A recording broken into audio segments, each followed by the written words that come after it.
And speaking of people catching on, man, that Twerk for Me record, like, was, it's a universal type record. Like, you know what I mean? Like, you hear it in all the clubs. It's fun for the kids, the adults. Yeah, like, everybody. Like, so, let's talk about the history of that record and, also, too, just the backstory behind that record. The backstory behind the record, so, Twerk for Me was created because I was in the studio with my producer, M. Jeezy. And I was like, oh, man, I got this idea. What if we flip, this track or whatever? And he was like, man, Billy, I gotta go. I got another session coming in here. I'm like, bro, please, just let me get in the booth. So he ended up turning the microphone. I freestyled, like, the whole song. Like, literally, that's why when I be like, woo! When I say that, because the song started feeling so good to me when I was singing it, I'm like, oh, shit, I got something. So, like, you hear all the noise in the background on that record because it was, like, it was real. Like, I really freestyled it. And we got ready to put the song out or whatever, and so I had just did like a cold call to the publishing company because I know I got that much sense to know, like, absolutely, if you're taking a melody from another song, like, to try to get it clear. So I called them. They was like, basically asking me was I signed and stuff like that. I was like, nah. So basically I got the interpretation of, all right, since I ain't signed, like, y'all not gonna let me use it or whatever. So I had asked them, I was like, well, can I put it on YouTube? And it was like, we can't tell you no. So I'm like, all right, cool. So, my sister had ended up passing away from cancer or whatever. And, I was just like, I was really in my feelings. Like, I went through like a slight depression or whatever. But I knew I had this record. Like, I was still performing Florida Lit, like, at all my shows and stuff. And so I'm like, man, I wanna drop this record. Like, I'm broke. Like, I know this record gonna change my life. These people telling me no, but I gotta do what I gotta do. You know what I'm saying? And so I dropped the record, and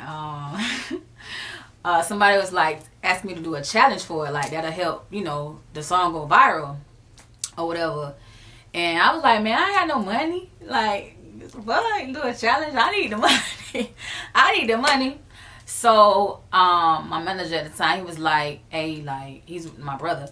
And he was like, man, sis, we're going to have that money, like, in a week. I promise you, like, this song finna just move on its own, and you finna start getting booked. Man, the next week came, bro. I had, like, my first 10 shows. And then after that, like, I was booked up for up into the whole spring. Then past fall, then till 2020. Like, it just kept going. I went to Germany. Like, I got to travel around with that record. So it's like, even though they was yanking it down, it was still a blessing because it kept the song brand new. You know what I'm saying? The song is like approaching 2 years in December 13th. You know what I'm saying? And it feel like it been out longer than that, but it hasn't. And yeah, like, so, even though with the shortcomings of the record, it still changed my life. You know what I'm saying? We get ready to drop a whole new version of the record.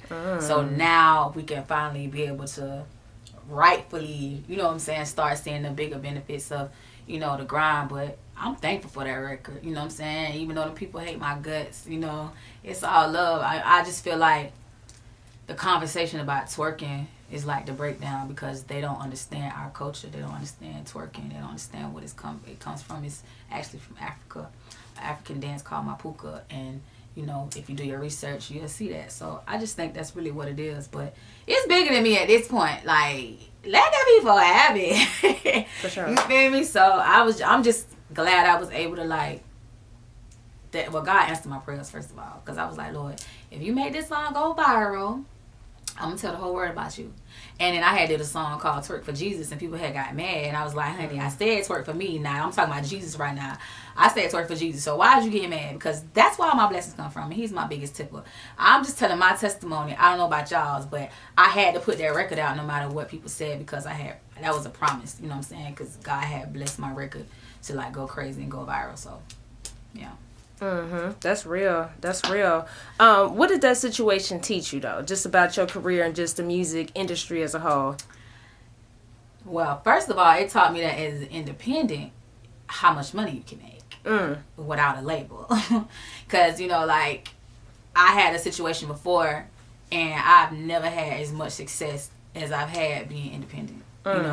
I got to actually see when money come in for streams, what they look like on tour, learning the tour life, and just, like, it just taught me how to be a boss, really. Like, all of the guys before, like now, because I'm expanding my team, but before it was all guys in my camp. So I was like really a boss bitch, you know what I'm saying, and really feeding families, really allocating things, my schedule, like that was all on me, you know what I'm saying. And I was able to be the artist as well. So it's like, it was tiring, you know, but it taught me a lot, because one day I want to run my own label, you know what I'm saying. Like, so also it just taught me how when music got legs of its own, that shit gonna go. You got a good song, that shit gonna go. You probably ain't gotta put no money. I did not put no money into Twerk for me. All I did was do a challenge, you know what I'm saying. And then once I start getting booked, the challenge paid for itself, you know what I'm saying. So yeah, and I just feel like I help influence the culture because of how so many people, you know, have gravitated towards the record. So that's real cool. Absolutely. And I was broke at the time, and we recorded it in a small studio, and that shit just everywhere now, you know. Nah, that's beautiful. And I feel like, you know, those be the best moments, though. Like, yeah. You know, when you record at the hole in the wall spots, those be the best moments. They be the vibes. You know, it's the vibes. Like the struggle. Like, I gotta get out. I gotta make it out. Big facts. Big facts. Speaking of just hardships and struggles, you know, a lot of the times, unless you in the business, like, you really don't know, like, you know, a lot of the stuff that go on behind the scenes. And like you said before, right. Like, you didn't have any money when you put out that record, and from the naked eye, people might have thought, like, she already on, you know, whatever the case may be. So talk about some of the hardships and sacrifices that you made personally for your career. One thing I learned from my grandma is you got to always make the struggle look good. And I think, like, Twerk for me, like, if you hear that record, you might think it's two people on that record, because, you know, you got different styles. Like, people like, oh, so that was you on that song? Yeah. I'm like, who the hell y'all thought was on the song? It all sound like singing to me, but talk about that though, your style, and just, you know.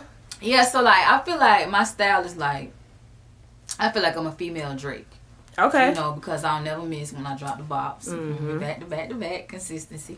And I sing and I rap. You know, Drake, he does that very well on one track without making it sound like a whole separate song, you know.